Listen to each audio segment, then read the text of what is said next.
welcome to the Sustainable Travel Podcast. This is the podcast that interviews travelers from a range of different backgrounds to see what sustainable travel means to them. I'm here today with an actual in-life friend of mine. This is Sivan. She is a vegan traveler, and her superpower in life seems to be finding local accommodation, amazing local hosts. So we're going to talk all about that today. So Sivan, I'll pass over to you. Can you tell us a little bit more about who you are, what it is you do, and what sustainable travel means to you? Yes. So hi everyone. So I'm Sivan, and as Emma said, I try and travel in a way that seems sustainable to me. So I'll just give you a bit of background. So day to day, I'm actually a cancer biologist. I work for a biotech company here in the south of France, in Marseille. But luckily here in France, as we get a lot of annual leave, I try to use it to travel as much as I can. Yeah. And so I post a lot of my travels on my Instagram account, which is Sivan_Travels Green. And on there, I basically talk a lot about ways in which you can be more sustainable on your travels. And for me, it's specifically more about when you actually get to your destination. So I try and make it a little bit more accessible to people by trying to give examples of ways that you can do it that are actually not as difficult as I think some people may think for it to be.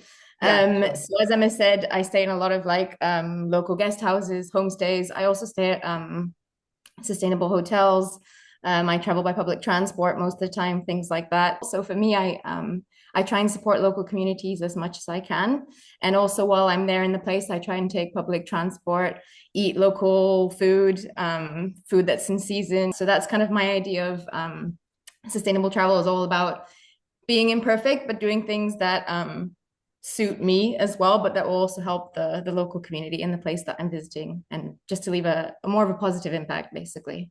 Yeah, I think it's like the hardest question that I give you for the first one. So I was like, okay, tell us like everything about sustainable travel. And it's just impossible because I mean that's the whole point of this podcast, right? It's like it means so many different things to so many different people.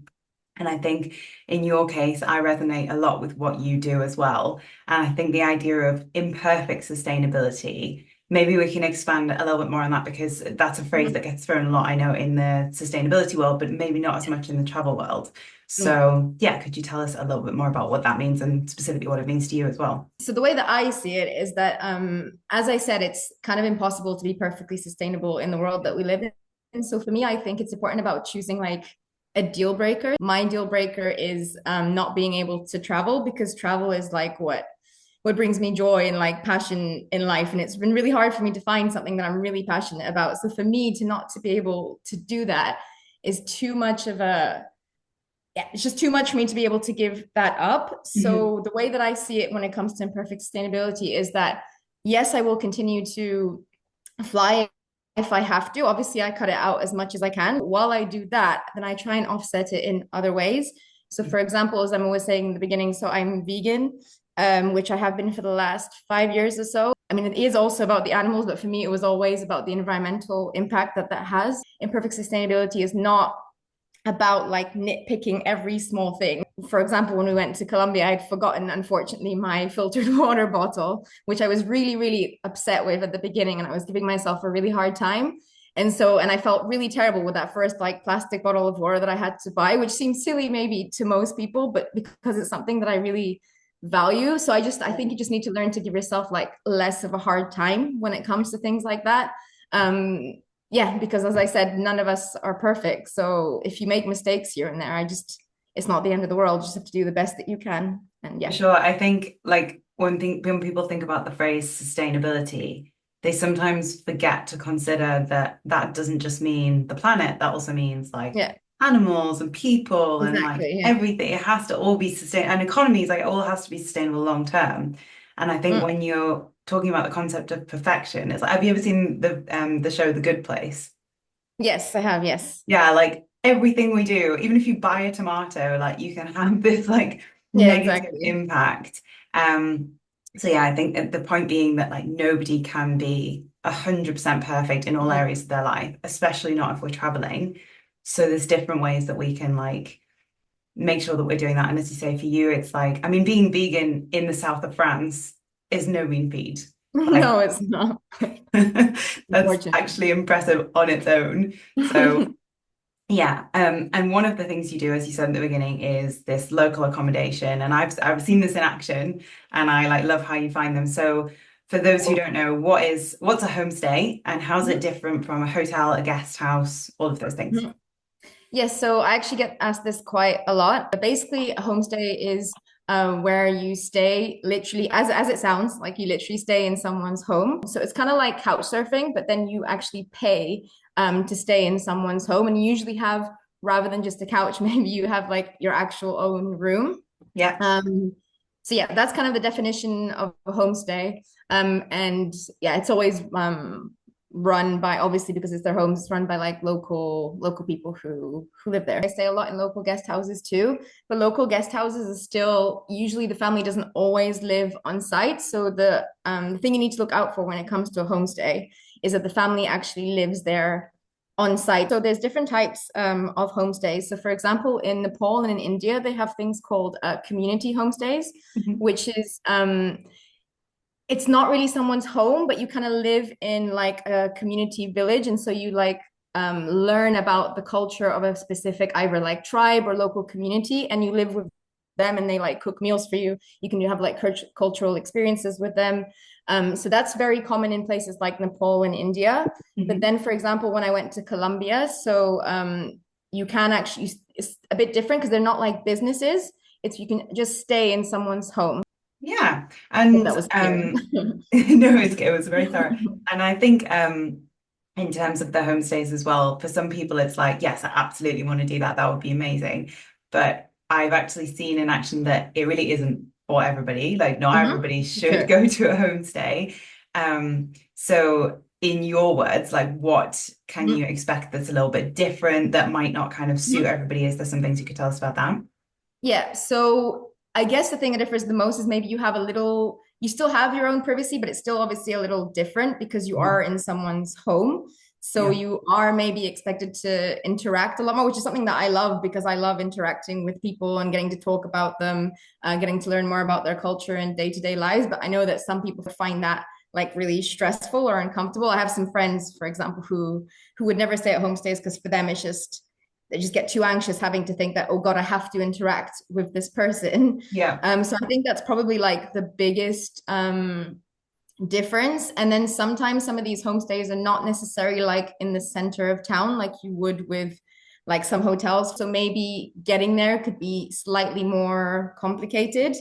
For me, that doesn't bother me either because I actually prefer to stay out of like the touristy area because I feel to me it just feels like a well, just a nicer way for me to get to know I think the place that I'm visiting. Hmm. And then finally, obviously, I guess is the language barrier. So if you're staying, like for example, when I stayed in the homestay in Colombia, they didn't speak any English. I mean, luckily I do speak some Spanish, but obviously I don't speak every language there is, unfortunately. So yeah, the language barrier can be an issue, but then I feel like these days there are like translation apps that you can use. But obviously, in a hotel, if you go to a hotel, the staff would speak English most of the time, at least at reception. So I think those are probably the biggest differences, and maybe some things that could make people feel, yeah, like uncomfortable. The other thing with the homestay for me that I notice when I stay in them Mm, is like the level of comfort. It's not necessarily bad, but it just mm. it might not be clear because it's their Yes. home. So essentially, Yeah. like they might be like, yeah, it's super comfortable, but then Mm, mm, mm. it might not be what you're used to. And they do it in Fiji, so like a lot of the guest houses in Fiji are actually Mhm, homestays that people have just opened up their houses for, mhm. which I love. I think that's really cool. But I remember like we stayed in this homestay and just every morning we'd get woken up by them just sweeping and we were like, could you just not sweep like one day? But it's their home and like they're Yeah, not going to exactly. Yes. stop going Mm-mm. about their business, which I always find really interesting. But what are the pros? What would people enjoy? So for me personally, the things I enjoy the most is, as I kind of alluded to earlier, is simply just getting to interact with local people because Mhm. I think sometimes that can be a bit of a struggle. But obviously, when you're in someone's home, it's kind of well, it's obvious that you're going to have to speak to them. So I think it's a great way to learn about their culture, learn about what they do like day to day. But it's also a great cultural exchange because I feel like a lot of times my hosts really want to know more about me and my life as well because I think a lot of them also open up their homes to foreigners, not just because they want the money, but also because obviously, unfortunately, some of them don't have the means to be able to travel, obviously, as much as we do, because we're very, very privileged. It's really valuable for them also to learn more about different cultures. And it's also really helpful to try and improve your language skills, for example, if you're staying somewhere because you're forced to speak that language. So Mhm. for me, it's all about the local interaction, getting to learn about the culture. Most of the time, your host will also cook you meals. And Yeah. honestly, some of the best meals I've had on my travels have always been in homestays because there's Yeah. nothing better than like a home cooked meal.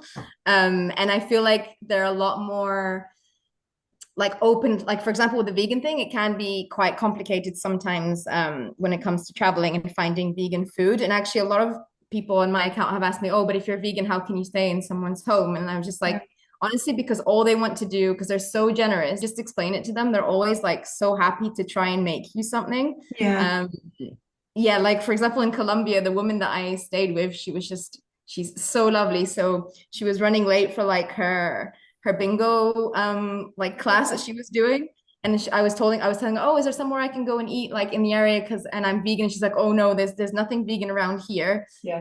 But I'll make you something. And she's like, I've never made anything vegan before, but I'll try and make you something. And she was like, she did it with like so much like love and pride. And when she like put the meal like for it was like some rice and some vegetables, which for me is all I need. Right. And so she even took a photo with me and the meal and sent it to her daughter to say, look, I made my first ever vegan meal, which I mean, you would never get that in like in a hotel or anything like that. So yeah, it's just things like that. I think it just makes you realize like how nice people are and how Yeah. generous they are.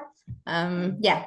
And as a fellow like vegan traveler as well, I do think it's a good way to be able to actually try local food Yes, because a lot of the exactly. time as a vegan, you do kind of get left with like, well, here's a pizza without cheese or Yeah. like a Right. burger or something. Yeah. But when people want, because they do want to cook for you, like when you meet people, I think they show their love like in lots of different cultures through food. Hmm. So Exactly. I would 100% agree with that. And like in terms of the typical, because I think a lot of people might be interested in trying a homestay, but they'd be a bit worried about the responsibilities. Hmm. So could you talk us through maybe either by example or just in general, like what can you expect from a typical homestay, like from check-in to check-out, as it were? So basically you just you have the person's like contact details beforehand. So it's kind of like, Airbnb sometimes as well. Like if you're staying in like someone's home with the host, it's very similar to that. Basically just have to like message them to say, look, this is kind of the time that I'm going to arrive. So you kind of just set that up. It's not like a formal check-in. You basically just say when's convenient for them for you to show up. So I guess that's another thing to bear in mind is that you can't necessarily just show up like whenever you want Yeah. on the first day, although most of the time they're obviously very open to whatever suits you best as well. And then I guess in terms of maybe like if like I'm not a partier, for example, I don't go out like clubbing or out late at night. So I guess one of the other things to bear in mind is maybe to like not like have to leave like or come in super late in the evenings or like be really loud. It's just being Yeah. considerate as if you're staying like at any friend, even friend's home, you wouldn't like go in there and like make a like be like messy or things like that. It's just like your normal things to just consider. I mean, for me as well, like I always feel because it's not even just if you're a partier, like you do also have to be very aware of their time, I think. Like Yes, I as agree with well. you. But I feel like the kind of person who opens their home as a homestay in general, like they're going to be hospitable, like they're going to Yes, be the kind of always. person who, and also I think important that a lot of travelers maybe wouldn't consider is that you do have to make time for them. Like you have Hmm. to make time to spend like a meal Yes. with them. And a lot of travelers would maybe want to kind of be on the go all the time and Yes, that's seeing different true. things. But That's a that's very part good of your point, experience. actually.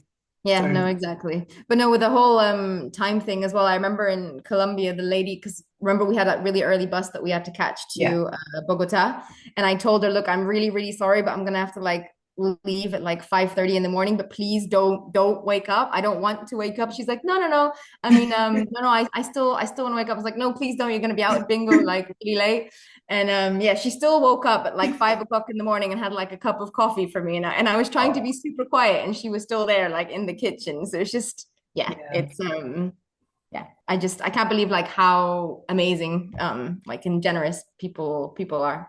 Yeah, I agree with that. I think it can really make you see like the best in people. Like it Exactly, can show yeah. you like people are really nice.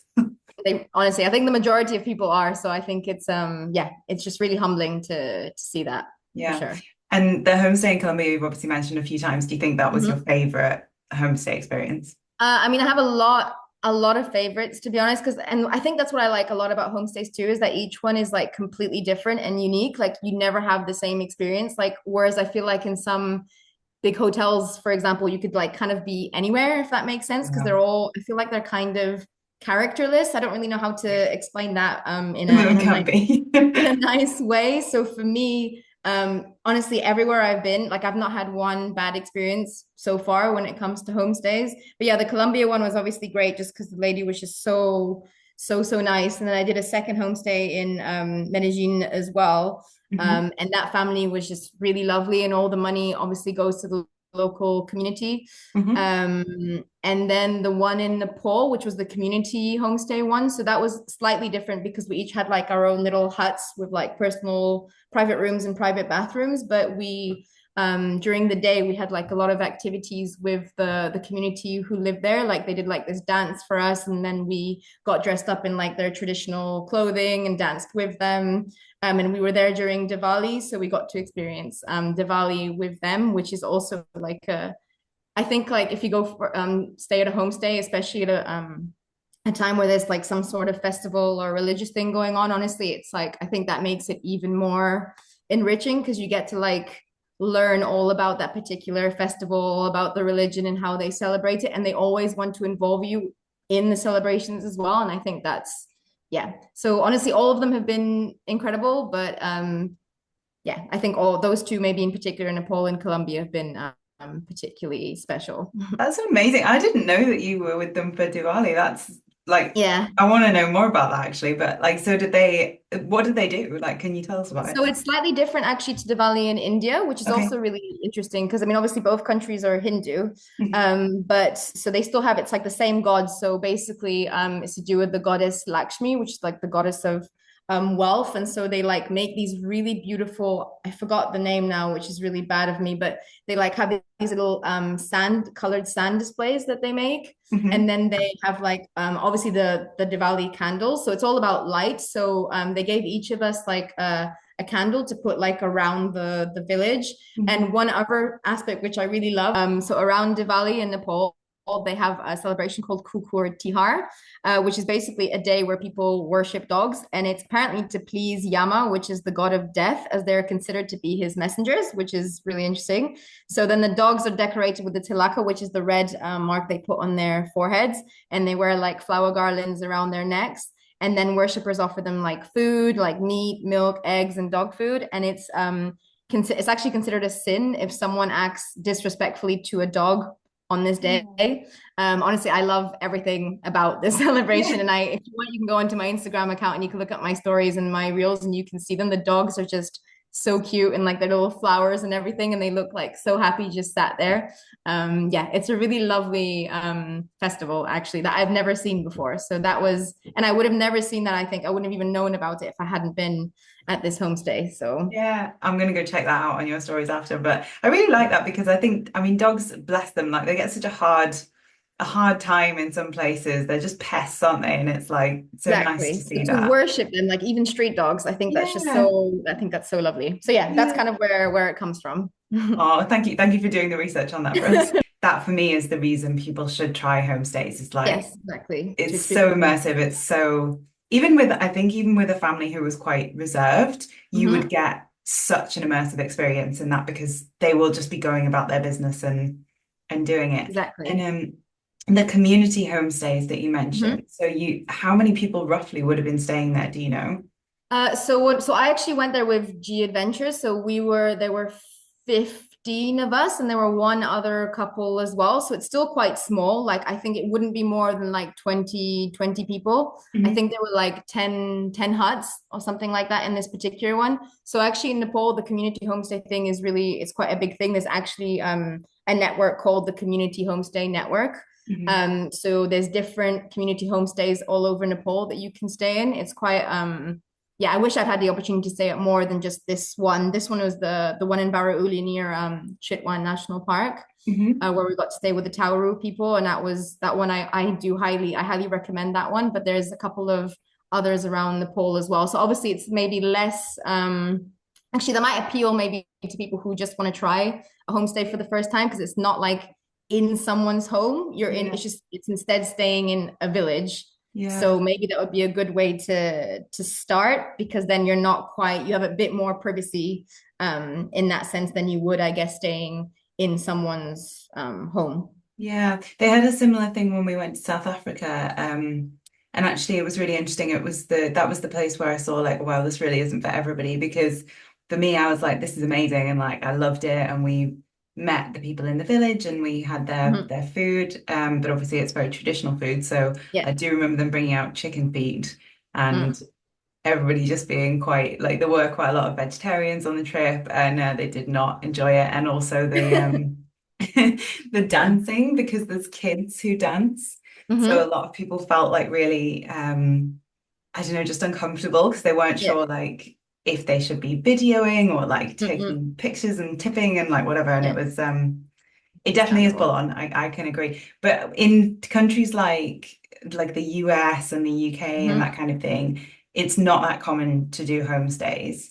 No, I mean, most of my homestays have been in places outside of Europe, to Yeah. be completely honest. I am actually looking now to do one in Europe because I was considering maybe going to Milan for Christmas, and obviously it's incredibly expensive. Also, that's one thing that I didn't mention actually, which maybe I should have as well, because that might also entice people that usually it's a much more affordable way of traveling than staying like at a hotel or a guest house. Usually it's very affordable and some of them even include meals in the price. You'll Mhm. always get breakfast included, for example, and some meals you maybe have to pay extra. But yes, so there aren't many. Like I've looked like in a lot of places. So yeah, I think it's just less common in Europe. It's Yeah. very, very common in like India and Nepal, for example. Those are the ones where I've seen like so like countless homestay. Yeah. But I think in Asia in general, it's very, very common. Mm. In Europe, I think maybe in the future, I don't know, or maybe it's just not really in the culture to do so. Yeah. Yeah. I don't know. It's really interesting because I don't know where it came from, and maybe Mm. we'll have to look into this a bit more. Yeah. Like it'll be interesting. But I we did it like properly in Fiji, Hmm. and it wasn't the first one we'd done. But in Fiji, they have the network, like you were saying in Nepal, where you can actually book them on Booking.com, and they encourage it Yes. because that's where they Yeah. advertise. Yeah, I don't know. I mean, the Airbnb is still a thing here, I guess, and you can stay in someone's home with Airbnb, Yeah, that's which is true. similar, but I still don't feel it's quite the same as a homestay because it's literally you're just staying there. You're not really, I don't feel like you get to interact like maybe quite as much, but I might be wrong because I don't really use Airbnb that much. I think you're right. And you But mentioned yeah, couch surfing, and it is quite yeah, similar in from what I've yeah, experienced anyway. Like, hmm, because couch surfing to me, even in place, like we did couch surfing in Australia, and yeah, that felt like a cultural exchange. We hmm, were, living with those people like we were their friends. So, yes, and the definitely. question I always get asked, and I think you probably do as Yeah, well, is how do you yeah. find homestays? Yeah, so I recently posted a reel with this actually with Serena because I'd gotten so many questions about it. I mean, I'm not going to tell you like there's like one easy way to find it because it's not always that easy. Like I honestly do spend a lot of time just researching online.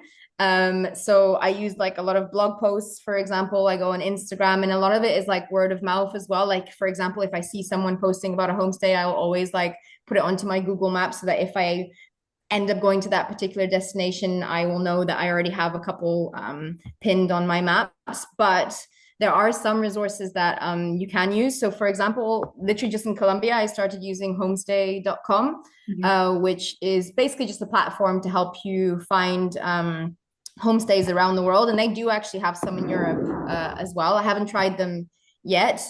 So yeah, that one's quite good. What I will say is though is you won't find a homestay like everywhere, as we were saying earlier. So in Asia, it'll be a lot easier. You literally just have to like Google homestay, I don't know, Sapa, for example, in Vietnam, and like loads will come up. Mhm. So it really depends on the place that you're going with how easy it'll be for you to find them. Mhm. But even like platforms like booking.com have you can find homestays. You just search for homestay and it will come up. Um, and then there's like things like social B&B, which is kind of like the more It's like a maybe slightly different version to Airbnb in the Oh sense that yeah, the money basically stays within the local community. like maybe a Um, more yes, I responsible. yeah, that's what I'm trying to find a word without like criticizing it like Airbnb. So there's Fairbnb and Social B&B. I haven't used them yet, but I'm planning on doing so in the future. Again, there's fewer destinations than you would find on Airbnb. Mm. Um, but they still exist. So yeah, a lot of it unfortunately is having to spend some time looking for them, but I think that they're starting to become more popular. At least in my case, I've seen a lot more people on Instagram posting about them recently. So yeah, a lot of research, word of mouth. Homestay.com I definitely recommend. That's how I found my homestay in Medellin. Mhm. Um, yeah, so that's kind of my main tips. And if you need any, you can always come to me. I've stayed in quite a lot of them, and I'm happy to share any that I've been to in the past as well. The homestay queen. I do think I mean, you said you didn't want to criticize them, and I completely respect that, but I do think it's important to touch on what you are getting at with Airbnb. Hmm. So I can elaborate, and then if you have anything to add, then Yes. please feel free. But so from my experience of Airbnb, like the platform has changed, and where I think it started off as a means of like Yes. supporting locals and staying with locals, a lot of hotels, a lot of hostels, have bought out properties and put them onto the platform. And they have hefty fees on Airbnb for doing that in order to try and discourage hotels from doing exactly that. Unfortunately, those fees really negatively impact the local homeowners who are trying to use the platform for good in the first place. So, unfortunately, Airbnb is not any longer the best way to find homestays, as I have been told by local Yeah. homestay hosts and so on. So I Hmm. understand it. Yeah, there's that, but I guess there's also the aspect of so a lot of Airbnb, for example, are owned by, well, not local people who have a Yes. lot of money. So unfortunately, your money doesn't end up going to the local community.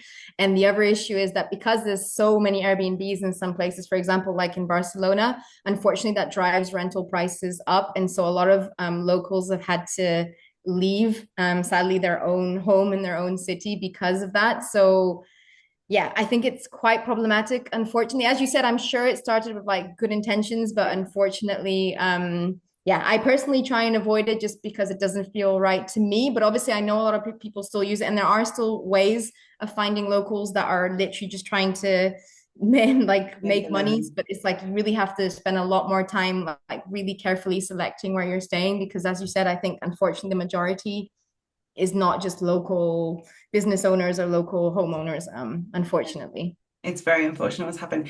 And the last question that I had, well, the penultimate question that I had for you was Mhm. I think a lot of people will be listening to this thinking, well, I do really want to get involved and like now I know where to find them, but like I'm not sure. Like what advice would you give people who have that, who want to get started but maybe don't have like the confidence? So a few things. So basically, like if you're uncomfortable, I mean, I think you just have to like try it, but maybe if you don't want to go on your own. So I'm a solo traveler. I didn't say that in the beginning. I travel solo a lot. And actually a lot of the things people also say to me, but oh, but do you feel safe like going to someone's home like on your own? And honestly, I feel even safer than I do at a hotel because someone like is there to worry about you. So like if something goes wrong and you're not there, like they will worry about Oh, you and they always give me like loads of tips like of places to go to places like to avoid so honestly in terms of safety if that's like one of your issues please don't worry about that at all of course always read reviews so just like with any hotel as I was saying for homestays it's important to read the reviews just to make sure people think like it's I don't know it's clean that it's safe I mean I've never had a bad experience yet but I read a lot of reviews for anywhere I stay anyway, but specifically for homestays. So I would say make sure to read the reviews. If you don't want to go on your own, maybe suggest going with a friend, for example. If you, for example, are worried about the language barrier, the beginning, maybe go for a homestay in a country where you speak the language, if that makes you feel more at ease. But yeah, the only thing to do is just to try, basically. And I'm sure that once you're there, well, you'll realize very quickly, like if it's for you or if it isn't for you. I mean, you yeah. won't know until you try. I only started doing this like 2 or 3 years ago. It's quite a recent thing for me as well, because I wasn't sure if I'd feel comfortable. But honestly, like I can't recommend it enough. And now I actually actively prefer them and look for them on my travels, specifically when I'm on my own, because my friends and family are maybe a little less inclined to stay at homestays. So I make the most of it when I travel Yes. solo, which is quite often. So yeah, Nice. those are like my main tips, I think. And obviously you mentioned G Adventures and Intrepid as well, who are Oh like yes, great. of course. That's a really great. Thank you. I forgot about that. Yeah. So yes, I've traveled with the Adventures in Intrepid in the past, which are I really like traveling with them because they're quite sustainable as well, and a lot of their trips are centered on supporting local communities and learning. You get some really great cultural experiences. And both G Adventures and Intrepid have homestays, at least one homestay in each of their trips. Mhm. And so obviously there you're not staying on your own, you're with a group, you have a local guide in case there's any issues with like translation. And also because they're quite well-known established companies, I guess maybe that would give people a level of security or confidence. Yeah, Yeah. so that's my And main point. they know those exact homestays inside and out, so they can give Yes. you like a good idea of that you're gonna have chicken feet for dinner and like Yes. there might not be a shower or whatever. So I think yeah, that's a great tip as well. Mm-mm. I was going to say as well that people could try staying maybe 1 or 2 nights, and Mm-hmm. then if they don't, vibe with it, then they can Yes, go it's a great somewhere idea. else. But Mm-hmm. it's a good way to try. Great. So the last question for me is just what are you working on at the moment? Where can people find you? So I'm only active on Instagram, to be honest, because with my full-time job, I really struggle already just to post on there. So you can find me on Sivan_Travels Green. Mhm. And I post a lot about, well, imperfect sustainability and a lot about my travels. I'm really into culture as well. So you'll always find I'm really into writing very long captions. I don't know if anyone actually reads them, but Great. I always give, thank you. I always leave like loads of tips, but also like the background to each place that I'm staying, their history, their culture. So at the moment, I'm posting all about my trip from Colombia because I have a lot of content to share on that. It's not just going to be homestays because one of the other things I do is I also stay at sustainable hotels. And I found an incredible one, which I'll be posting about very soon in a place in Colombia. So yeah, just come and find me on Instagram. I'm pretty active on there. And if you want to DM me, my DMs are always open if anyone needs any help finding a homestay or any tips or anything like that. Yeah, please feel free to reach out. I'm always happy to have a chat with anyone. Yeah, Sivan's Instagram is awesome. I can highly recommend. Thank you. That's very sweet. No, it is. I love it. It's one of my favorites. That was pretty much everything I had. Is there anything else that you want to chat about? I think that was everything. Thanks so much. It was really an honor to get to be on this podcast. So thank you. It's my first ever podcast actually. Wow. And I love talking. So for me, I guess it works out works out pretty well. And I always like chatting to you. So thank you so much for asking me. It was a real pleasure. Likewise, the feeling is mutual. It was definitely an honor to have you. So yeah, this is the Sustainable Travel Podcast. You can find us on Instagram at the Sustainable Travel Podcast, on Spotify, on YouTube, and also on our website, which is www.thattravel.co.uk.